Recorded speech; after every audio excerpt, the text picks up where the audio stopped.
ঘুম থেকে ওঠার পর স্বপ্নের জগৎকে যেমন ঝাপসা মনে হয়, বাস্তবকে মনে হয় আসল সত্য। মৃত্যুর পর আপনার মনে হচ্ছে পুরো জীবনটাই যেন ছিল একটা স্বপ্ন, যা আপনি ঘুমন্ত অবস্থায় কাটিয়েছিলেন। ফেরেশতাদের সাথে অলৌকিক সব অভিজ্ঞতাগুলোর পর এখন আপনি ফিরে এসেছেন আপনার কবরে। আপনাকে মাটি দেয়া হয়ে গেছে। আপনি শুনতে পাচ্ছেন আপনার কাছের মানুষেরা দোয়া করছে, জিকির করছে, আপনাকে ছেড়ে যেতে চাচ্ছে না।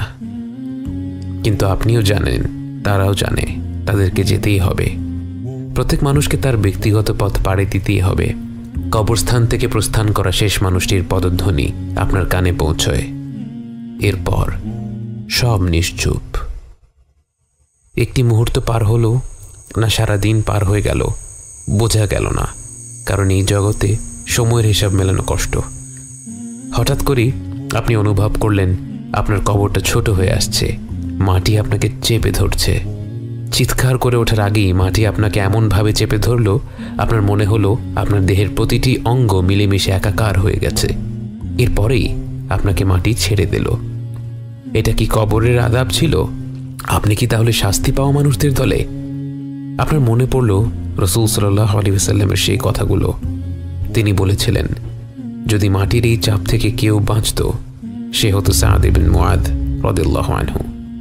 যে সাদ ইবনে মুআদের মৃত্যুতে আল্লাহর আরশ কেঁপে উঠেছিল, যে সাদ ইবনে মুআদের জানাজায় শরীক হতে ৭০,০০০ ফেরেশতা পৃথিবীতে নেমে এসেছিল, সেই সাদ ইবনে মুআদকেও মাটি চেপে ধরেছিল।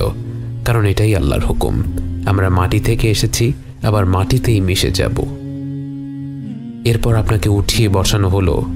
দেখতে ভয়ঙ্কর দুজন ব্যক্তি আপনার সামনে উপস্থিত হলো। মুনকার আর নাকির কাউকে সান্ত্বনা দেয় না, তারা নম্রভাবে কথা বলে না। তাদের কর্তব্য একটাই, তারা আমাদের পরীক্ষা করবে। অজুহাত দেওয়ার কোনো সুযোগ নেই। তারা আপনাকে দেখে বলল, মান রব্বুক, তোমার রব কে? তাদের চেহারা দেখে আপনি ভেবেছিলেন আপনার গলা দিয়ে হয়তো কোনো শব্দই বের হবে না। কিন্তু যেই আল্লাহকে সারা জীবন বিশ্বাস করেছেন, যেই আল্লাহর আদেশ পালন করার সাধ্যমতো চেষ্টা করেছেন, যেই আল্লাহর অমান্য করার পর তার কাছেই ক্ষমা চেয়ে মাথা নত করেছেন, সেই আল্লাহর পরিচয় জানতে যাওয়ার পর আপনি কি করে চুপ থাকেন? আপনার ঠোঁট আর জিহ্বা যেন আপনার মস্তিষ্কের অপেক্ষা না করেই বলে উঠল, আমার রব আল্লাহ। এরপর তারা প্রশ্ন করল, ওয়া মা দীনুক, তোমার দিন কোনটা? আপনি বললেন, আমার দিন ইসলাম। অবশেষে তারা জিজ্ঞেস করল, তোমার কাছে যাকে পাঠানো হয়েছিল তার ব্যাপারে তুমি কি বলো? তার নাম উচ্চারণ করতে গিয়ে আপনার মুখে হাসি ফুটে গেল। আপনি বললেন, তিনি হচ্ছেন আল্লাহর বান্দা, তার প্রেরিত রাসূল। আমি সাক্ষ্য দিচ্ছি আল্লাহ ছাড়া কোনো মাবুদ নেই এবং মুহাম্মদ সাল্লাল্লাহু আলাইহি ওয়াসাল্লাম তার বান্দা এবং তার রাসূল। সাথে সাথেই তারা বলে উঠল, সাদাক্ত, তুমি সত্য বলেছ। এবং সাথে সাথে আপনার কবরটা প্রশস্ত হয়ে যেতে থাকে। দেখতে না দেখতেই আপনার কবরটি বিরাট আকৃতি ধারণ করে। এরপর আপনার সামনে একটি চিত্র তুলে ধরা হয়। এটা কি একটি ভিডিও নাকি তার চেয়েও আধুনিক কোনো প্রযুক্তি, তা আপনার জানা নেই। সেটা নিয়ে ভাবারও সুযোগ নেই, কারণ আপনি হতভম্ব হয়ে দেখতে পেলেন সেখানে একটি ভয়ানক জায়গা দেখানো হচ্ছে, যেখানে চারিদিকে দাউ দাউ করে আগুন জ্বলছে এবং হিংস্র সব জীব কারো জন্য অপেক্ষা করছে। আপনাকে জানানো হলো এটাই আপনার গন্তব্য হয়ে যেত যদি আপনি আল্লাহর অমান্য করতেন, গাফেল হয়ে আপনার জীবন কাটিয়ে দিতেন। এরপর অন্যদিকে আরেকটি চিত্র তুলে ধরা হলো এবং এবার আপনি আপনার জীবনের সবচেয়ে সুন্দর দৃশ্য দেখতে পেলেন, যার দিকে তাকিয়ে মাসের পর মাস কাটিয়ে দেয়া যায়। আপনাকে বলা হলো এটাই হবে আপনার সর্বশেষ গন্তব্যস্থল, এটাই হলো জান্নাতের সেই ঘর যার জন্য আল্লাহ আপনাকে সৃষ্টি করেছেন এবং যেখানে আপনি শীঘ্রই ফিরে যাবেন। এই মনোমুগ্ধকর দৃশ্য দেখতে দেখতে আপনার কবরের জীবন শুরু হয়। কোনো এক পর্যায়ে আপনার সাথে দেখা করতে আসবে আপনার আত্মীয় স্বজনেরা, যারা আপনাকে ছেড়ে অনেক আগে পরকালের পথ পাড়ি দিয়েছিলেন। একবার ভেবে দেখুন কতটা আন্তরিক হবে সেই মিলন। যেই মাকে, যেই বাবাকে, যেই নানা নানি, দাদা দাদিকে আপনি কবর দিয়েছিলেন বহু বছর আগে, বারজাখের জীবনে এসে তাদের সাথে আপনার সাক্ষাৎ হবে। তারা দুনিয়ার জীবনের খবর জানতে চাইবে, তারা আপনার সাথে গল্প করবে। গল্প করতে করতে আপনার এক বন্ধুর কথা উঠে যায়। তারা বলে, অমুক কেমন আছে? আপনি অবাক হয়ে যান।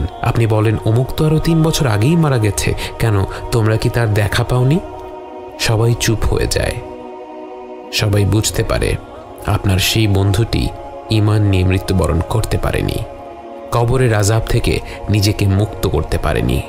যে ব্যক্তি ঈমান নিয়ে মৃত্যুবরণ করতে পারল না, মৃত্যু থেকে শুরু করে জাহান্নাম পর্যন্ত তার পরিস্থিতি ক্রমাগতভাবে খারাপ হতে থাকে। যখন তাকে আসমান থেকে জমিনে ছুঁড়ে ফেলা হয়, যখন মাটি তাকে হিংস্রভাবে চেপে ধরে, এরপর যখন মুনকার আর নাকির এসে তাকে উঠিয়ে বসায় আর জিজ্ঞেস করে মান রব্বুক, সে কোনো উত্তর দিতে পারে না, আমতা আমতা করতে থাকে।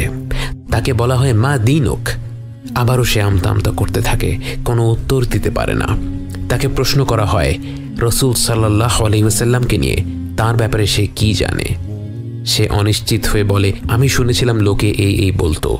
তখন মুনকার আর নাকির বলবে, তুমি মিথ্যা বলেছ। তার মাথায় শক্ত লোহা দিয়ে এত জোরে আঘাত করা হবে যে তার চিৎকার শুনতে পাবে আশেপাশের প্রতিটি সৃষ্টি, শুধু মানুষ আর জিন ব্যতীত। এরপর তাকে জান্নাতের একটি দৃশ্য দেখানো হবে। তাকে বলা হবে এটাই তার গন্তব্য হতে পারত যদি সে আল্লাহর আহ্বানে সাড়া দিত। তারপর তাকে জাহান্নামের দৃশ্য দেখিয়ে বলা হবে সে নিজেই এই গন্তব্যটি নিজের জন্য বেছে নিয়েছে। জান্নাতে সে কি পেতে পারত আর জাহান্নামে তার জন্য কি অপেক্ষা করছে তা সরাসরি দেখার পর তার মনে এমন অকল্পনীয় অনুতাপ জন্ম নেয় যে আর কোনো শাস্তি না থাকলেও শুধু সেই অনুতাপটাই তার জন্য আযাব হিসেবে অসহনীয় হয়ে পড়ত। সেই গন্তব্য আপনার হয়নি। আপনি শুয়ে আছেন আপনার প্রশস্ত কবরে, জান্নাতের আলোয় আলোকিত, শুধুমাত্র আপনার রবের অসীম রহমতের কারণে। এই সুখময় আবাসে আপনি অপেক্ষা করতে থাকেন সেই দিনটির জন্য, যেদিন সবাইকে একটি ময়দানে একত্রিত করা হবে। কিন্তু আপাতত একটু বিশ্রাম নেওয়া যাক।